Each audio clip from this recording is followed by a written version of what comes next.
Hey Marcellus, obviously you guys have been an excellent running team, but it didn't come as easy tonight. What did you see from Colorado's defense? Was it a little more difficult than you anticipated? Not necessarily. It all comes down to us executing a little bit better, putting our hats on our hats, and just ultimately straining and finishing blocks, giving RJ and the rest of the back some space to run. Marcellus, how do you guys talked about you guys weren't able to seize the moment today. What do you guys need to do to kind of reboot to get yourself ready going into this next week with Florida? Yeah, the biggest thing is not to let the game beat you twice.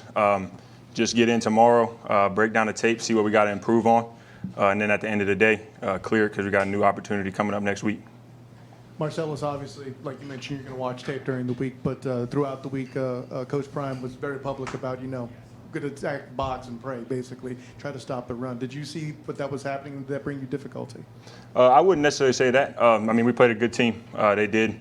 They executed their game plan very well, and at the end of the day, they had some more hats in the box. We had it stuff up relatively well, but again, it just comes down to that strain and finish and just little details to help us be better. Considering the hype for this one, how big of a disappointment, though, is it to drop it at home like this? Obviously, we want to win every game. That's the goal. You guys have heard us talk about that since we got started. So it is definitely losing sucks. I hate to lose. Everyone in that locker room hates losing.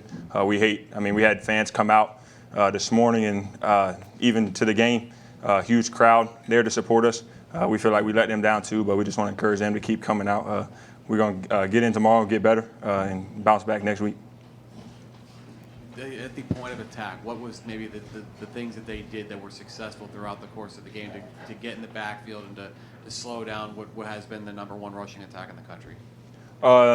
Like he talked about, their plan was to load the box, and they did that. When you commit everyone to the line of scrimmage, it gave us some opportunity to be successful throwing the ball there a little bit. But at the end of the day, when you got extra hats in the box, they got to make plays. You know what I mean? It comes down to us making plays against them making plays. Student to student, how are you? How's the team feeling now going into next week's game against UF? In the state, what's everyone feeling like after tonight's loss? Obviously, like you said, we're going to carry this one. I always think about it as a 24-hour rule. We'll sit on this one for tonight. Like I said, break it down tomorrow, and then we got an amazing opportunity to go down to Gainesville next week. So that's our mindset will shift to that real quick. Like I said, everyone hates losing, but we got to pick each other up. We got a true family over there in the locker room. I'm not worried about those guys. Just put our arms around each other and just keep getting better. Marcellus, Coach Malzahn said he'll learn a lot about this team over this next week, how you rebound from a loss. What's your role as a leader and a team captain to make sure this doesn't spiral? Just like you said, just truly being a leader and a team captain. The way I show up, the energy I bring, giving the rest of the team energy to match. I can't come in moping around, can't come in just living on this one. We got to move on to the next one, just keep encouraging the guys. Like I said, get in the tape, figure out what we need to fix, and just keep moving forward from there.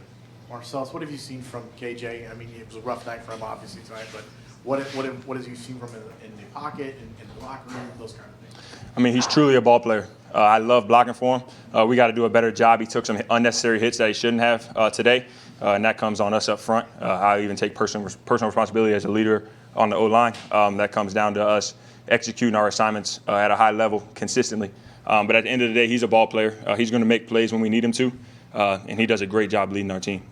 This is the second game in a row you guys to try to dig out of a big hole. So how do you try to grab the game, grab the initiative of the game earlier on to try to be in control as opposed to having to try to come back from as many scores as you guys have had to do? We always talk about eliminating the things that get you beat, turnovers, penalties, sacks, TFLs, all those things. And if you look at the stat line, you see that we fell short in those areas. We had a turnover in the red zone to open up the game, which put us kind of behind the 8 ball. But ultimately, like you said, just coming out and executing at a higher level from the jump. Considering the week of practice that you had, everybody was hyped about it. What's most disappointing about the performance? I think just ultimately, we pride ourselves on all the things that we do, running the ball, taking shots, all those things. And it's just, again, when you look at the scoreboard, we didn't get it done. I'd say that's just the most disappointing factor is we are walking away with a loss on this one. Couple more. All right, thanks, Marcellus. Yeah. Y'all have a great night. All right, KJ, I know there was